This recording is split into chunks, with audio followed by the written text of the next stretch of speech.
as the National Registry of Citizens or the NRC in Assam turns controversial, Union Home Minister Amit Shah has now told Parliament that the NRC would be applied nationwide. The NRC seeks to establish citizenship and is being implemented in the state of Assam after a decades-long movement culminated in a Supreme Court order. So far, the process has led to controversy, with 19 lakh people being left out of the final list. While human rights organizations have been questioning the NRC, even those pushing for it in Assam aren't happy, claiming the numbers of those identified as non-citizens is too few. In light of this, the Home Minister's push for a nationwide citizens register has led to sharp reactions from across the political spectrum. NRC के अंदर कोई प्रावधान नहीं है कि और धर्मों के लोगों को रजिस्टर में नहीं लिया जाएगा। सभी धर्मों के लोगों को लिया जाएगा। जो भारत के नागरिक है वो सभी को लिया जाएगा। इसमें कोई धर्म के आधार पर भेदभाव करने का प्रश्न ही नहीं है। एनआरसी एक अलग प्रक्रिया है, सिटीजनशिप अमेंडमेंट बिल वो एक अलग प्रक्रिया है। एनआरसी की प्रक्रिया देश भर में होगी। उस वक्त आसाम के अंदर भी ये एनआरसी की प्रक्रिया स्वाभाविक रूप से फिर से की जाएगी। ये सारे लोगों को एनआरसी के अंदर समाहित करने की व्यवस्था है ही है, और जिस गैजेट नोटिफिकेशन का उल्लेख माननीय सदस्य ने कहा वो पूरे देश भर के अंदर applicable. Let him explain behind his intention of bringing NRC. We are not opposing NRC, but we are simply opposing the intention of bringing the NRC. The appeal process for NRC have not started in Assam. According to Supreme Court rules, those whose names are dropped, there are 19.6 lakhs people's name have been dropped. हम इसका विरोध करेंगे क्योंकि ये national register of citizens जो है ये एक स्पेसिफिक प्रावधान है जो आसाम एकॉर्ड के अंदर शामिल है। वो सिर्फ आसाम की स्टेट के लिए था और उस एकॉर्ड के मुताबिक वो असम में हुआ। इसकी ना कोई ज़रूरत है ना कोई गुंजाइश है बाकी पूरे देश में इसको करवाने की। So what will a nationwide NRC entail, and do we really need it? To speak more on this, I'm joined today by Karuna Nandi, advocate in the Supreme Court, Raghav Avasthi, lawyer and RSS member. Thank you for speaking with us today. Karuna, let me begin with your take on NRC being implemented nationwide. I want to understand what the legality of it would be as well, because we know that in Assam, the process is taking place after a Supreme Court order. So how will it now be implemented nationwide? What would be the process of it? I think the process in Assam is something that has run into a number of problems that were not intended by the BJP government, but of course this has mainly been a court supervised process. The first is that the NRC has essentially targeted Bengali speaking residents of the state, and now those include a large number of Hindus as well, I think, which is something that the of course this started a long time ago with the Congress government support as well, and there's a large history to it, but the BJP, I think, did not want to necessarily target the Hindus. So subsequently now the Citizenship Amendment Bill came in and was passed by the Lok Sabha, but then lapsed because it then did not in time go to the Rajya Sabha. So this is what has been tabled again. What the Citizenship Amendment Bill does is that it seeks to legitimize and grant citizenship to immigrants from our neighboring countries who belong to every religion pretty much except for Islam. And so they seek to say that, look, you therefore, what I think they are trying to do here is to say that, look, the citizenship bill is coming nationwide prior to the NRC. So Hindus who don't have documents can possibly be taken into the fold of the Citizenship Amendment Bill, and Muslims who don't will not. Under the Assam NRC, the conflict that has happened, which a lot of people have missed, is that if you make a particular averment in the forms, when you apply under the NRC, then you cannot, then there's a, you can't make an application under the Citizenship Amendment Bill because you've already made an averment, likely on affidavit, saying that you are a citizen of the country, and therefore you can't go back and say that you're not a citizen of the country and that you're applying for citizenship. No, so here the for the purposes of this conversation, let's take what the Home Minister said at face value. 1 minute, Karuna. Let's take what the Home Minister has said at face value, where he says that the two have nothing to do with each other. They're two different. I mean, politically, obviously that's not true. Right? Politically, they are used like that, but he's saying that they have nothing to do with each other, and they're two different, laws, if at all. Raghav, if I may come to you. And I want to focus on the NRC. What is the argument for an NRC nationwide? Why do we need it? The situation in Assam was very typical and very different, where there was a history of insurgency, there was a history of protest against it down the years. And then it culminated in something that the Supreme Court is overseeing. What is the argument for taking the NRC and that process across the country? At the end of the day, if I am a citizen in accordance with the Citizenship Act, then I should be allowed to remain in this country. And if somebody is a non-citizen, then perhaps they may be allowed to remain in this country, but they cannot be getting the right to vote, especially, and all the other rights that are available under the Constitution only to citizens and not to non-citizens. So that's the first point. Now, as far as the nationwide NRC is concerned, we have to understand a few things.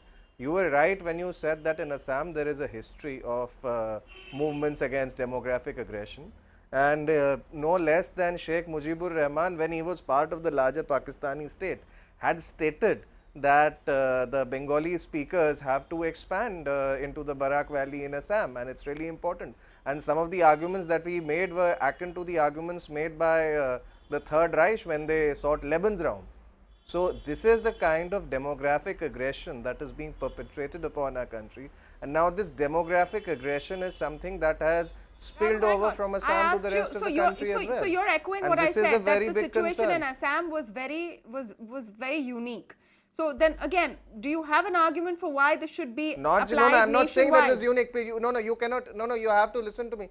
No, what I was saying is that this process of demographic aggression has spilled over from Assam to the rest of the country as well. There are so many people around us who say that they are laborers and who are Bengali speakers. We don't know whether they come from our side of the border or from Bangladesh.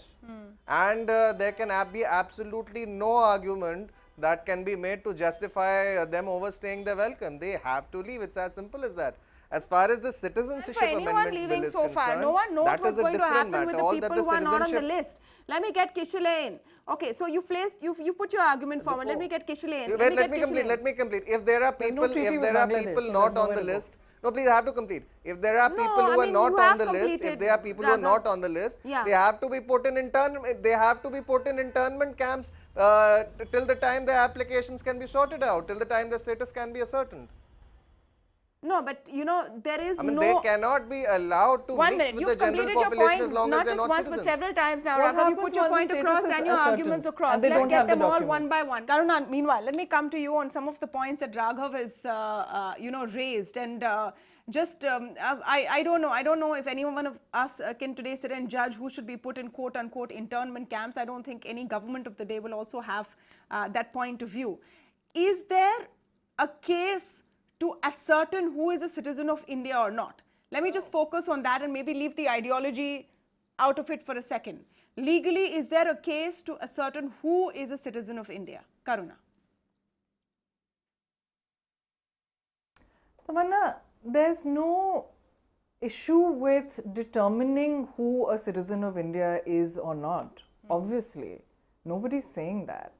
The point is that when the state has failed over the sort of last over 7 decades of independence to bring the kind of literacy, to bring the kind of administration that has citizens, bona fide citizens who have been here for generations and generations and generations, who have no other place that they owe allegiance to, right? Even those people don't have documents because the state has failed in this regard. And then what you do, rather than saying that we are going to sort of make sure that the onus is on us to prove whether you're a citizen or not, the onus is now on you to prove whether you're a citizen or not. Now, let me give you an example. There was a Windrush scandal in England where essentially a large number of Caribbeans were brought over to England because there was certain labor shortages in the UK. Okay. And they were sort of affirmatively brought in and invited in, right? And then at some point, the government decided, quite recently, about I think 2 or 3 years ago, Right. that the burden of proof was reversed, and basically that they had to demonstrate that they had a passport and correct documentation and all that, right? And a number of people were deported. It was a huge scandal, and basically the Conservative Party in power there had to apologize.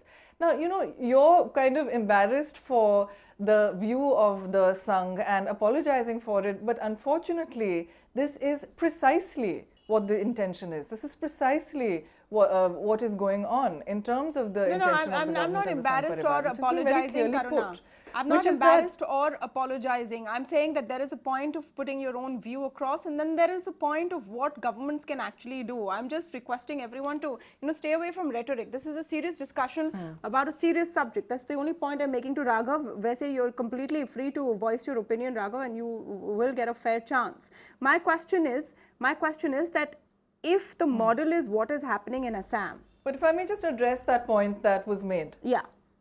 Yeah, okay, Karuna, let me come back to you. Let me On come back to you. internship. Let me come back to you. So- let me come back to you, Karuna. Okay. Now, I'll make two Raghav, points. Raghav, I'll if make two I just want to ask you a very specific question. Now, if the model is what is happening in Assam, and we heard the Home Minister today saying that when this nationwide NRC will take place, it will be redone in Assam as well.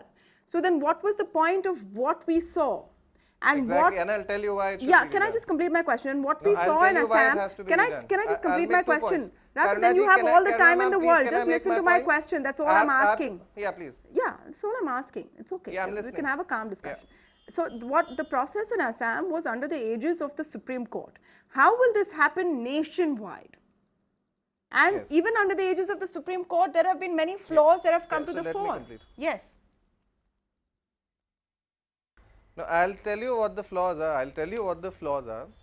There were certain districts in Assam, especially in the Barak Valley. Assam has basically can be subdivided into 2 regions, the Barak Valley and the Brahmaputra Valley.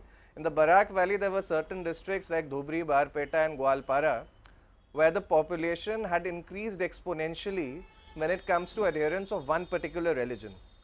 Now, it seems as if all of those people from those districts have valid documents. So, it's very clear, and these are the districts with respect to which the indigenous people of Assam had expressed huge concern. So, what it seems to be is that these people have gamed the system. So, we have to make sure that when this exercise is repeated, as Hemanta Biswa Sharma ji has said, this Yeah. does not happen. Very quickly, I'll make a second point. Karuna ji made a very good point about Caribbean immigrants to the UK, but the point is that this this formulation whereby if somebody is accused of being a non-citizen, then he or she shall have to prove his or her citizenship, is something that has been sanctified by the Honorable Supreme Court of India in Sarbanand Sonowal versus Union of India, Yeah. and the IMDT Act, which was passed I think by the Indira Gandhi government in 1983, Right. whereby the burden of proof would be upon the person who was accusing that so and so is a non-citizen. That act has been struck down as unconstitutional, and it is against the fundamental rights of the people of Assam. Not just the people of Assam, indigenous people of India, not throughout the country have but the where is right the legal, to Raghav, their I'm resources. asking, What has where is happened the in legal Assam is basis that of these taking the Assam model to the rest of India? Where is the legal basis? You yourself have spoken about the legal basis. the legal basis Where is is that the the legal government basis? the legal basis is that the government, it is the duty of the government, any government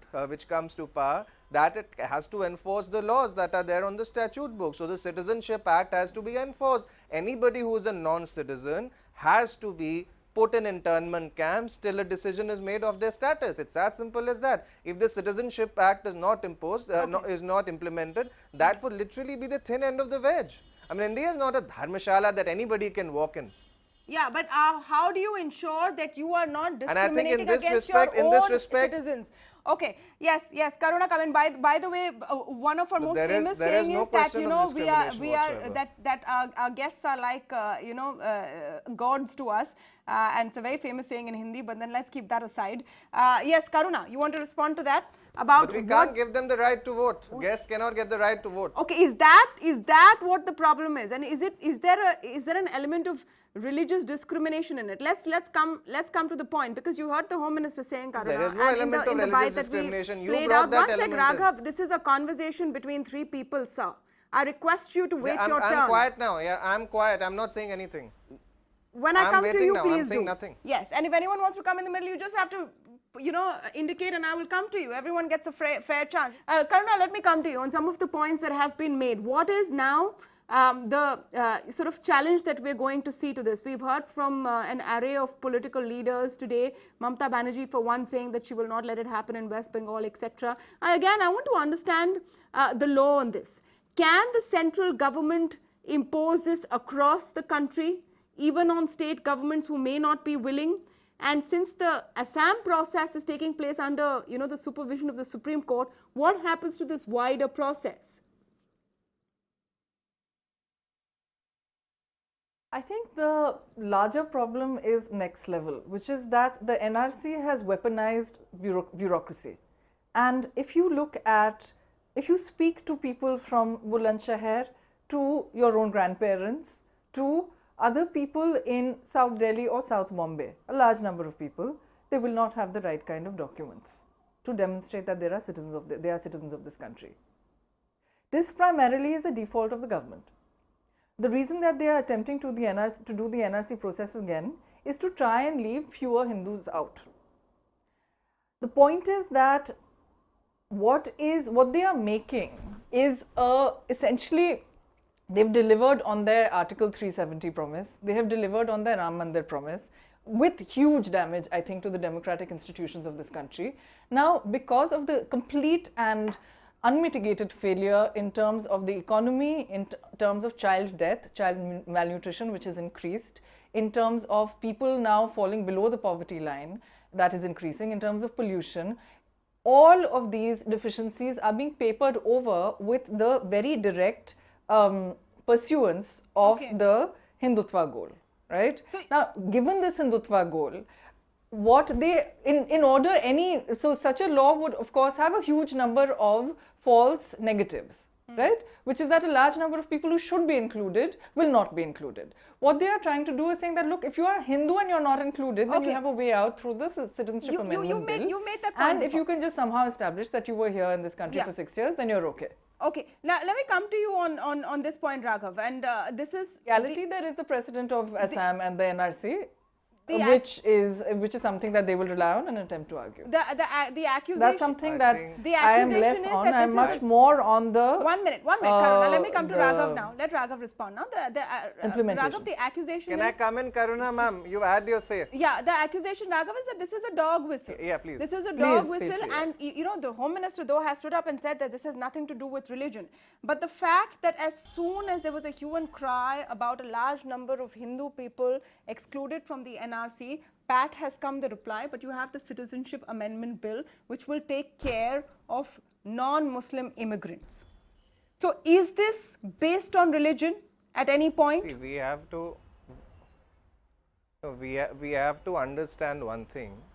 As far as the people of India are concerned, if they feel that if they had felt that they were worse off after 5 years, they would not have voted for the BJP in even larger numbers that they did in 2014. So we cannot patronize people by saying that, oh, they are like some sort of, children that can be led away by some Pied Piper who is playing the Hindutva tune on his pipe. So that's just not how it works. That's highly demeaning and patronizing to the good people of this country. That's the first point. As far as dog whistling is concerned, I really don't understand what the point is being made here. Is it about religion? The fact is that there are Hindus in Pakistan who are being discriminated against. No, Raghav, a very simple question. Is it about religion? There are Hindus in Pakistan who are being discriminated against. Their daughters, Hindu women are being taken away by clerics like this Mittu fellow under the aegis of the ruling party in Pakistan. That's what the Home Minister has said in Parliament. So the Hindus, is it about religion? It's not about religion. It's about giving shelter and refuge. No, it's about giving shelter and refuge to those who are the most persecuted in the subcontinent. And everybody knows that apart from this country, the most persecuted people in the subcontinent are Hindus. Until recently, they were persecuted even here. And what about NRC? Is NRC about removing voting rights from those who are minorities? The NRC is about resisting demographic aggression, which has been a long-standing demand of the people of Assam, who were in no way affiliated to the Hindutva ideology of the RSS till about recently. So, but then it's why about resisting there's no demographic long-standing aggression, and demand? demographic There aggression is no will be resisted at long-standing all demand costs. from the rest of the country, Raghav. So why is it required in the rest of the country? There is now. I mean, see, you are the two other people on this panel, including Karuna ma'am. I don't think the two of you are a representative sample. I think that there is a very strong demand from the rest of the country. And if the rest of the country feels that, if the rest of the country feels that a nationwide NRC is a bad idea, they'll vote the BJP out of power. What's the problem? Let them do it in 2024. Raghav, but then you if are the not BJP a has been representative elected, sample Yeah, either. I mean, Neither by are that you, extension, nor is none of- Tamanna, nor am I. Yeah. We are I'm here not saying discussing that. the The issue people of this country on are. legality, The people on of this country bureaucracy, are. No, but we are also on people the of this policy country. of We the are also country. So voters. let's be clear I mean, about that. this is not an right? us versus them. So Okay, let's one think minute. at the let's end not of claim the that day- you for one some minute. reason At the end are of the day- representing the large. At the end of the day, the people will decide whether No, but this is correct or not. in that case, then there is India's no Volksgeist no, is no. in favor of the NRC. This I'm is a sorry to policy say. issue I'm that sorry the to say. people In have that case, not there is no decided. reason to question You anything admitted that any till today it government was does not a because long-standing demand. Yeah, That today you are saying suddenly it's become a demand No, because I'm the not Home saying Minister that there is mentioned nothing. it. So you are admitting that the Home I'm Minister then not is stirring up the I'm demand. not saying that there is nothing to you know? question the government. Right.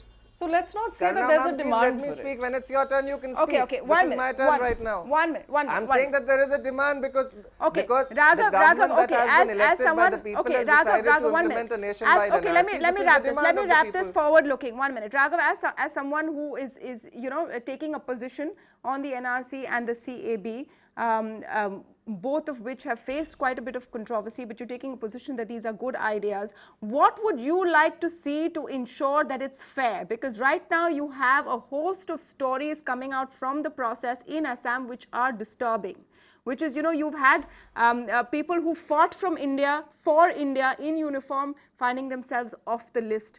You have people who've lived for generations because paperwork has gotten lost. Some of them are illiterate, they're not able to prove.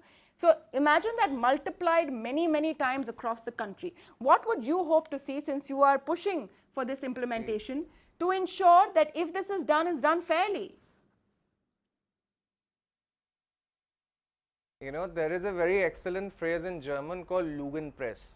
So as far as the Lügenpresse or the lying press of this country is concerned, I don't trust a word of what they are saying, because they were wrong when it came to Narendra Modi's popularity. They told me in 2014 as well as in 2019 that Modi was never going to come to power.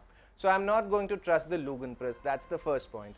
The second point is, like I said earlier, there can be false positives. And there can be. They did say that he was going to. Yes, I'm listening. I heard your question, so that's what I'm saying. So okay. I don't trust what they're saying. I feel that the NRC process has great popularity, and therefore the BJP government is duty bound to implement it, and I'm sure that it will implement it. Yeah, but I specifically asked you, what if do you hope to see to ensure that it's done right?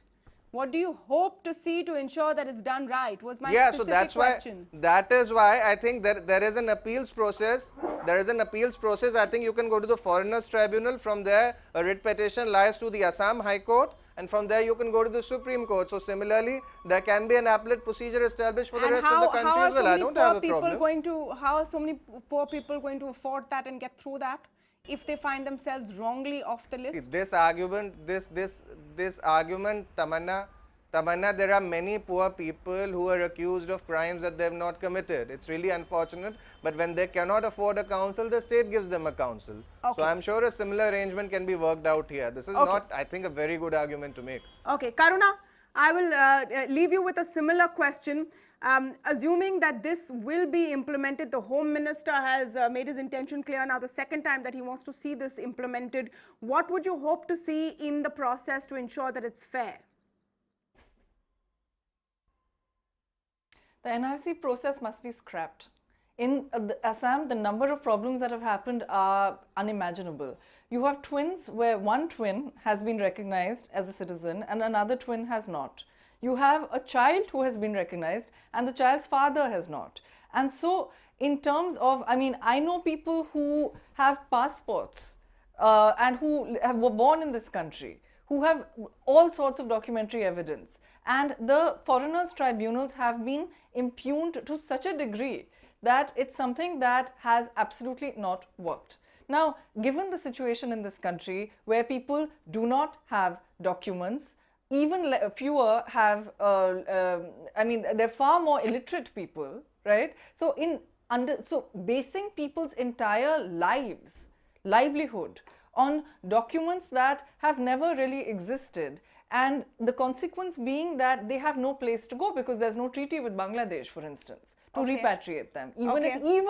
Given a situation, if there are refugees from Bangladesh, are you going to put people in intern camps forever? I think the purpose seems to be not to allow them to point of fact here. Point of fact. Who is creating Tamanna, point of fact. When the UPA government was in power, complete scarecrow, the complete straw man of demographic aggression, which does not. Quick interjection, Raghav. Before I the aggression against this country is not being addressed. It is by poverty, by pollution, by... One minute. Yeah. Things that this government just isn't When the addressing. UPA government was in power, I don't remember the exact figures. But I think in 2013-14, more than 800 Bangladeshis were sent back to Bangladesh. So this is something that has happened. Yeah, but Raghav, we've gone and told them, we've gone and told the Bangladeshi government that we are not sending lakhs back. There's no treaty. You know that, right? We have gone and told the Bangladeshi government so if the Bangladeshis don't want to take them, that the NRC process is not going to end in large-scale repatriation. So this is something that has to be thought through. I want to thank both of you, Karuna Nandi and Raghav Avasthi. Raghav, I've thanked you now. I want to thank both of you for joining us on the debate this evening. But let's understand that a process like this needs a lot of data, needs a lot of fact-finding, and needs to be watertight so that it's above reproach. Before we go, just a quick reminder on another story that we're definitely keeping our eye on right over here is the government formation in Maharashtra. Close to a month since the results were announced and no government in sight yet. And to add to the twists and turns was a meeting between NCP Chief Sharad Pawar and the Prime Minister Narendra Modi. Ostensibly, Mr. Pawar met the Prime Minister to ask for more relief for drought-hit farmers and unseasonal rain-hit farmers in Maharashtra. Does it have anything to do with government formation? Well, we don't know till the whole formula is finally out. All we can say is watch this space. With that, I want to thank all of you for joining us this evening on the India Development Debate. I'll see you back here tomorrow.